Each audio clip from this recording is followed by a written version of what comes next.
Hello guys, आज मैं आपको बताऊंगा कि मैं अमेज़ॉन में जॉब करता था और अब मेरे पास 2 ट्रक हैं और ये सब मैंने कैसे किया। सो गाइस, मैं अमेरिका आया था 2023 में। 6 महीने मैं टूरिस्ट वीज़ा पे था तो मैं काम कर नहीं सका, तो 6 महीने मेरे को ऐसे ही बिना कुछ किए। फिर उसके बाद मेरे पास आया ग्रीन कार्ड। ये सब कैसे हुआ, ग्रीन कार्ड कैसे आया, मैं अमेरिका में कैसे आया, ये इसके लिए अलग वीडियो बनाऊंगा। पर आज की वीडियो है कि मैंने अपनी ट्रकिंग कंपनी कैसे शुरू की, मैंने ट्रक कैसे लिए, मैंने अमेज़ॉन से कैसे काम किया, ये सब। 2024 की जनवरी में मैं कनेटिकट आया था पहली बार। इधर मैंने आने से पहले ही अमेज़ॉन की वेबसाइट पे जॉब अप्लाई कर दी थी, तो वो मेरे को मिल गई थी। इनका कोई इंटरव्यू या कोई कुछ होता नहीं ऐसा, बस अगर आपकी जॉब लग गई तो आप आके कभी भी जॉब कर सकते हो जब भी आपको ये डेट देंगे। मेरे को जनवरी के आई थिंक 20 मिली थी डेट, तो मेरे को जनवरी 20 को इधर आके शुरू करनी थी जॉब। तो फिर मैं इधर आया था। इधर ऊपर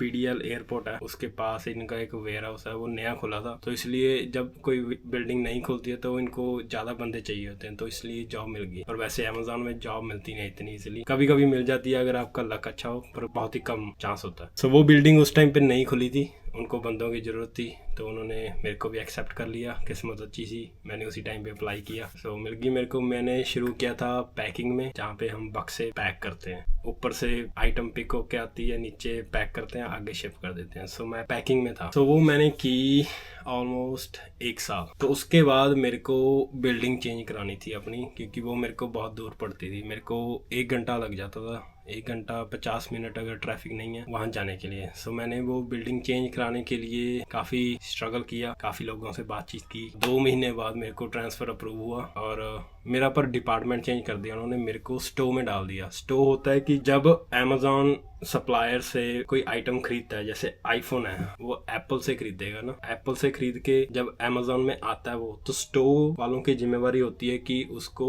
शेल्फों में सजाना, ताकि बाद में उसको आगे बेच सकें जब जैसे जैसे उसका ऑर्डर प्लेस होगा, राइट। सो मैं स्टोव में आ गया था उस टाइम पे। काम इतना मुश्किल भी नहीं था, काफी स्पीड में करना पड़ता है स्टोव का काम, और अगर आप गलती कर दो तो काफी दिक्कत आ सकती है कि कंप्यूटर को लग रहा है कि इधर पड़ी है पर आपने गलती से कहीं और रख दी, तो वो काफी मैसअप हो सकता है। सो मेरे को वो काम अच्छा नहीं लगा स्टोव वाला, तो मैंने फिर से विद इन बिल्डिंग ट्रांसफर लिया। के लिए मैंने मैनेजर से बातचीत की काफी, फिर उसने मेरे को फाइनली स्टोव का ही एक मिनी डिपार्टमेंट बोल लो, कि जब ट्रेलर से सामान आता है तो वो आपने निकालना, तो वो काम मेरे को अच्छा लगा। फिर मैंने वो किया, पर वो काम हैवी था और ऊपर से मेरी शिफ्ट रात की थी और उस टाइम पे मेरी शादी हो रही थी। सो फिर मेरे को था कि अब शादी होगी तो नाइट शिफ्ट तो कर नहीं पाऊंगा, क्योंकि वाइफ की डे जॉब है, मेरी नाइट शिफ्ट है, तो हम साथ में कैसे कब रहेंगे, लाइक नई शादी है। तो इसलिए फिर मैंने, अब मेरे को नया ट्रांसफर लेना था कि डे जॉब चाहिए मेरे को, लाइक डे शिफ्ट में हो जाए काम। मेरे को डिपार्टमेंट से कोई दिक्कत नहीं थी, अब मेरे को दिक्कत थी नाइट शिफ्ट से। सो फिर मैंने डे जॉब अप्लाई की, दूसरी बिल्डिंग में थी, है बिल्डिंग पास में। वहाँ पे रिक्वायरमेंट होती है कि आपको फोर्क लिफ्ट चलानी आनी चाहिए, क्योंकि वो हैवी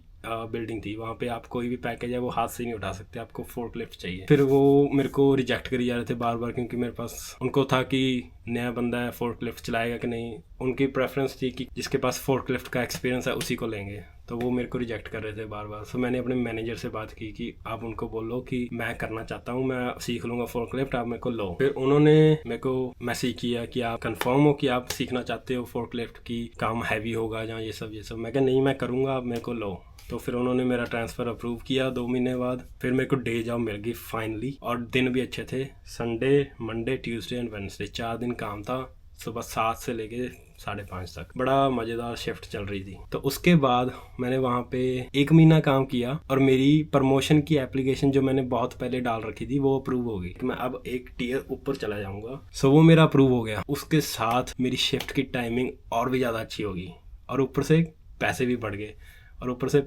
हाई जॉब होगी, और ऊपर से काम बिल्कुल ही ना के बराबर। आप बोलो कि 10 घंटे की शिफ्ट है, उसमें सिर्फ 1 घंटे का काम था, बाकी 9 घंटे कोई भी काम नहीं था। सो जो फोर्क लिफ्ट वाली जॉब थी वो सिर्फ मैंने 1 महीना की, दैट्स इट। उसके बाद मेरा प्रमोशन हो गया। तो फिर मैं अभी दूसरी बिल्डिंग में आया हूँ, वो मेरे घर के बिल्कुल ही पास है, लाइक 5 मिनट लगते हैं मेरे जाने को। वहाँ पे मेरी टाइमिंग है सुबह 4:30 से लेके दोपहर के 3 बजे तक। बहुत ही अच्छा टाइम, मेरे को बड़ा अच्छा लगा। बस एक दिक्कत आती थी कि 3:30 उठना पड़ता था, पर सही है, उस जॉब से मेरे को कोई कंप्लेंट नहीं है। और फिर उसके जॉब के चलते चलते मैंने अपना CDL की ट्रेनिंग शुरू कर दी। ट्रक का लाइसेंस बनवाया। सो वो मैंने 1 महीने में वो उसकी भी अलग वीडियो बनाऊंगा कि मैंने कैसे बनाया, कब मैंने क्लासेस शुरू की, ऑल दैट, कैसे पैसे उसके आपको पता ही है मैंने फ्री में लिया था, तो वो सब कैसे हुआ था वो एक अलग वीडियो बनाऊंगा, वो भी बताऊंगा आपको। ये वाली जॉब जो अभी प्रमोशन वाली जो नई जॉब है वो मैंने की 1 साल पूरा। उस 1 साल में मैंने अपना CDL बनवाया। फिर क्योंकि अगर आप CDL नया तो आपको कोई इंश्योरेंस नहीं देती कंपनी, या कंपनी आपको रखती नहीं है। सो 1-2 साल तो आपका CDL बेकार ही है। पर वो अगर आप दूसरी कंपनी में जा रहे हो, मेरा क्या था, मैंने तो अपनी कंपनी खोलनी थी। सो CDL बन गया, कंपनी खोल दी। कंपनी खोलने का क्या प्रोसीजर है वो आप जो भी जहाँ भी आप रहते हो आपको अपनी लोकल स्टेट के लॉ के अकॉर्डिंग देखना पड़ेगा। पर इधर एक LLC खोलनी होती है, उसके बाद MC लेनी होती है और insurance and BOC and all that करके आप अपनी कंपनी खोल लेते हो। कंपनी खुल गई पर अभी इंश्योरेंस नहीं ले सकते क्योंकि ट्रक है ही नहीं, तो आपकी कंपनी एक्टिवेट नहीं होगी जब तक आप इंश्योरेंस नहीं लोगे। फिर उसके बाद ट्रक देखना शुरू किया। हमने पहला ट्रक लिया था 2021 पीटरबिल्ट। उसको मेरे फादर इन लॉ चलाते हैं, मैं भी चलाता हूँ, वो भी चलाते हैं। पर पहले वो चलाना शुरू किया था, मैंने 1 साल बाद चलाना शुरू किया था। उन्होंने शुरू किया ट्रक। अब हमारी कंपनी नहीं है, हमारे को कोई ब्रोकर लोड भी नहीं दे रहा। सिर्फ एक ही ब्रोकर है जो नई कंपनी को लोड देता है, वो है CH रॉबिन्सन, और उनके साथ हमने 1 साल काम किया। ज़्यादातर ब्रोकर बोलते हैं कि आपकी कंपनी 1 साल पुरानी होनी चाहिए, 6 महीने पुरानी होनी चाहिए, कुछ लोग बोलते हैं कि 2 साल पुरानी होनी चाहिए। सो पहला 1 साल हमने सिर्फ CH रॉबिन्सन के साथ काम। उनके लोड थोड़े हैवी होते हैं और ऊपर से वो रेट भी कम देते हैं, पर चलो 1 साल मजबूरी में करना पड़ा, नई कंपनी थी। सो ये सब किया। अब इस दौरान अभी भी मैं अमेज़ॉन में ही काम कर रहा हूँ। जैसे मैंने आपको अभी पीछे बताया ना कि 10 घंटे की शिफ्ट होती है, उसमें से 1 घंटे का काम होता है, बाकी 9 घंटे हम फ्री होते हैं। बाकी 9 घंटे मैं क्या करता हूँ, मैं लोड ढूंढ रहा हूँ। अगर कोई नया ब्रोकर दे देखना तो पड़ता है, देगा नहीं देगा वो बात की बात है, पर देखते थे कि अगर कोई दे नहीं देते थे तो CH रॉबिन्सन के साथ लोड बुक करते थे। और उस टाइम पे मैंने ट्रेडिंग भी सीखी थी थोड़ी सी स्टॉक की, तो उसमें भी मैंने थोड़े पैसे बनाए थे पिछले साल, वो भी अच्छा हो गया। पर क्योंकि अमेज़ॉन की इतनी पे अच्छी नहीं थी कि हाँ आप ग्रो करो, आपका बस ऐसा था कि पैसे आए पैसे गए, पैसे आए पैसे गए। सो उसके लिए आपको ग्रो करने के लिए थोड़ा सा मेरे को साइड में, जो आपको पता है 9 घंटे फ्री मिल रहे हैं मेरे को जॉब पे, तो उसमें मैंने उल्टे सीधे काम किए, अपनी कंपनी खोली, डिस्पैच की, स्टॉक्स किए, स्टॉक में पैसे बनाए, डिस्पैच में पैसे बनाए।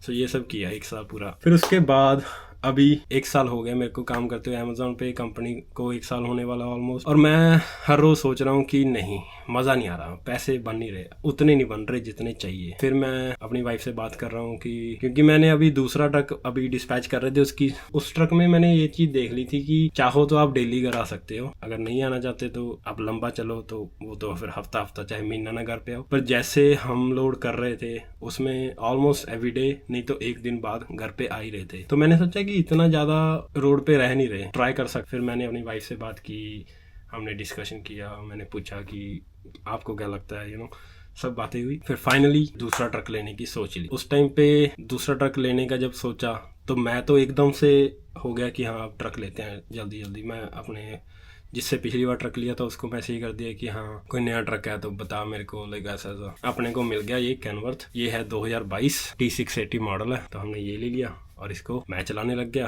आपके सामने ही है। तो ऐसे कर के अभी अपने पास 2 ट्रक हो गए और दोनों ट्रक सही चल रहे हैं। अभी रिपेयर तो आई जाती है, मेरे वाले की थोड़ी बड़ी रिपेयर आ गई, पर चलो ये सब तो ट्रकिंग का हिस्सा है। अगर ट्रक में जाना है, ट्रकिंग करनी है, बड़े खर्चों से अब डर नहीं सकते, कभी भी कहीं से भी आ सकते हैं। जब मैंने ट्रक शुरू किया था आई थिंक 2 महीने बाद ही पता नहीं एक छोटा सा इतना सा पत्थर आके, पता नहीं इतना पत्थर अब चलते ट्रक में कहाँ से दिखेगा आपको, सामने रोड से आ रहा, राइट। सो वो आके रेडिएटर में लगा और रेडिएटर लीक हो गया। तो उस टाइम पे आई थिंक वो छोटे खर्चों में वो सबसे बड़ा खर्चा था, इतना ज़्यादा बड़ा भी नहीं था। पर जब मैं वहाँ पे गया रिपेयर कराने, चलो वो सब बातें छोड़ो, वो किसी दिन ब्लॉग में बताऊंगा। मेन बात आज की ये है कि अभी अपने पास 2 ट्रक हो गए, अपनी कंपनी है, इंश्योरेंस सब अपने नाम पे है और अभी ग्रो करना है। सो मैंने सोचा कि चलो अपना यूट्यूब बनाते हैं। यूट्यूब चैनल मेरा बहुत पुराना है, आई थिंक 10-15 साल पुराना यूट्यूब चैनल है मेरा। 2016 में मैंने शुरू की थी वीडियोस डालनी, पर उस टाइम पे आई थिंक 1-2 महीना डाली, फिर मैंने बंद कर दी। वो वाली वीडियो यूट्यूब पे आपको दिखेंगी नहीं, वो मैंने डिलीट कर दी थी। उस टाइम पे मैं म्यूज़िक बनाता था, DJ टाइप, सो वो थी, तो वो सब हटा दी। फिर 2019 में लॉकडाउन हुआ, कोविड आया, तो वहाँ पे थोड़े बहुत ब्लॉग बनाए थे, वो भी मैंने ब्लॉग डिलीट कर दिए। उसमें से 1-2 ब्लॉग हैं जो अभी भी हैं चैनल पे, आप देख सकते हो जाके। तो फिर उसके बाद फिर मैं उस टाइम पे इंडिया में था, तो मेरे को इतना है नहीं था कि मैं क्या दिखाऊं। मैं पैसे भी नहीं थे इतने पास कि हाँ रोज़ रोज़ घूमें या कुछ करें। फिर मैंने बंद कर दिया। फिर मैंने सोचा कि अगर अमेरिका जाऊँगा या कनाडा जाऊँगा, कहीं भी जाऊँगा किसी और कंट्री में, तब वीडियो बनाऊँगा, क्योंकि वहाँ पे दिखाने के लिए बहुत चीज़ें हैं। सो फिर इधर आ गए, फिर अमेज़ॉन में काम करते थे, फिर वहाँ पे क्या ब्लॉग बनाए, राइट। सो फिर इसलिए थोड़ा सा मेरे को ये भी था मन में कि मैंने वीडियोस बनानी है, मेरे व्लॉग बनाने हैं, इसलिए मैंने ट्रक लिया।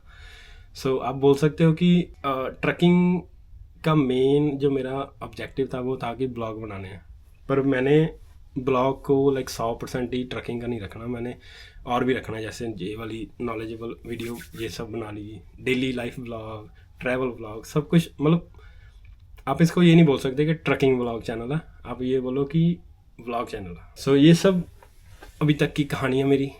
अभी 3000 सब्सक्राइबर होने वाले हैं अपने। थैंक यू एवरीबॉडी जिसने भी सब्सक्राइब किया। अभी 1 लाख करने हैं जल्दी से जल्दी, पर उससे पहले जो सबसे ज़रूरी है, अपना चैनल मोनेटाइज होना चाहिए। हम हाफ में पहुंच गए, मेरे को 4000 घंटे चाहिए, उसमें से मेरे 2000 घंटे हो गए हैं, 2000 और चाहिए। अगर आप ये वीडियो पूरी देखोगे तो वो जो आपका जो शेयर होगा वो बहुत ही बड़ा होगा।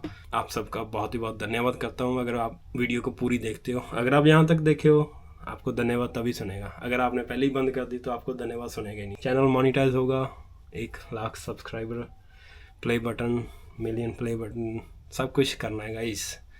ट्रकिंग ब्लॉग अभी आपको पता ही 1 हफ्ता हो गया ऑलमोस्ट, मेरा ट्रक खड़ा है रिपेयर के लिए। आज मिलना था, पर आज पिछली बार बोला था उन्होंने, जब मैंने पिछली बार रिपेयर कराया था, कि आपका कहीं से फ्यूल लीक हो रहा है, तो उस टाइम पे बोले कि इतना ज़्यादा नहीं है, आप चला सकते हो, कोई दिक्कत नहीं है। सो मैं चलाने लग गया, पर अभी फिर से बोल रहे हैं कि फ्यूल लीक का आ रहा है। जब हम कंप्यूटर अटैच करते हैं ना, तो वो आ रहा है उसमें फ्यूल लीक का। सो मैंने बोला कि अभी 1 दिन और खड़ा लो, पर इसको ठीक करो, फ्यूल लीक भी ख़त्म करो, जो भी है मेरा प्रिया। सो भी उसके लिए अभी कल मिलेगा होपफुली, अगर कुछ और नया नहीं आता। और मेरे को ब्रेकें भी डालनी है ट्रक में नहीं। सो वो तो अपने जो यार्ड में मैकेनिक है उससे करवाएंगे, क्योंकि कन्वर्ट वाले तो बहुत ज़्यादा पैसे ले लेंगे। सो गाइस, ये वीडियो में इतना ही। अगर आपको और कुछ जानना है, अगर आपको और सवाल हैं आपके मन में, इस वीडियो पे कमेंट करो। आप जो भी इस वीडियो पे सवाल पूछोगे उसकी अलग से एक वीडियो बनाऊंगा, उसमें सारे सवाल उसका जवाब दूंगा, सारे सवालों का। अगर 1-2 सवाल हुआ उसके बारे में क्या ही वीडियो बनाऊंगा, राइट। सो आप 5-6 सवाल, 10 सवाल होंगे तो उस पर एक 5-10 मिनट की वीडियो बन जाएगी आराम से। सो आप जो भी आपके मन में है सवाल पूछो। आई नो कुछ लोगों के सवाल हैं कि आप अमेरिका आए कैसे थे, उसके बारे में वीडियो बनाओ, और एक CDL कैसे लिया फ्री में, उसके बारे में वीडियो। ये 2-3 सवाल तो ही हैं। अगर आपको कुछ और भी पूछना है ट्रकिंग के बारे में, अमेरिका के बारे में, कनाडा के बारे में, डेली लाइफ, एनीथिंग, आप कमेंट करो, तो उसको हम फिर बाद में एक स्पेशल वीडियो बना के आंसर करेंगे। और इस वीडियो में इतना ही गाइस। अगर आपको वीडियो अच्छी हो तो लाइक करना, चैनल को सब्सक्राइब कर लो, और मिलते हैं आपको कल को हम कोशिश करेंगे अगर ट्रक मिल जाए तो उसका वीडियो ब्लॉग बनाएंगे, ट्रक पिकअप करते का। पर इस वीडियो में इतना ही गाइस। सत श्री अकाल।